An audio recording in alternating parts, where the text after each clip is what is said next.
ನಮಸ್ಕಾರ. ಇವನ ಹೆಸರು ವಿಷನ್, ಇವನ ಹೆಸರು ಯಶವಂತ, ಇವನ ಹೆಸರು ಮಧು, ಇವನ ಹೆಸರು ಗಂಗಾಧರ. ನಮ್ಮ ಶಾಲೆ ಸರ್ಕಾರಿ ಪ್ರೌಢಶಾಲೆ ಚಿಕ್ಕಜಂತಕಾಲ್. ನಾವು ಈ ನ್ಯೂಸ್ ಪೇಪರ್ನ ಮೇಲೆ ಇರುವ ಅಕ್ಷರಗಳನ್ನು ವೈಟ್ ಪೇಪರ್ನ ಮೇಲೆ ಬೀಳುವಾಗೆ ಮಾಡುತ್ತೇವೆ. ಮೇಣದ ಬತ್ತಿಯಿಂದ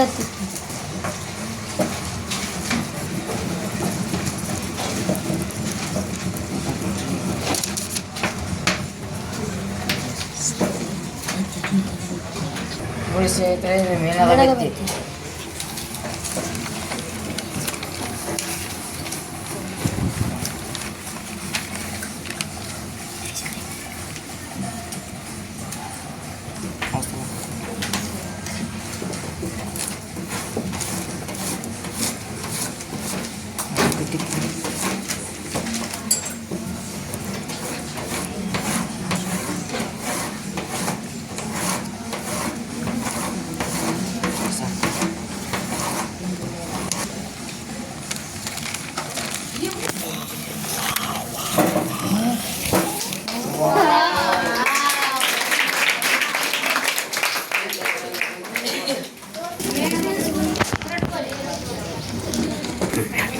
ಬಿಳಿ ಪೇಪರಿನ ಅಕ್ಷರಗಳನ್ನು ಕನ್ನಡಿಯ ಮೂಲಕ ಓದಬಹುದು.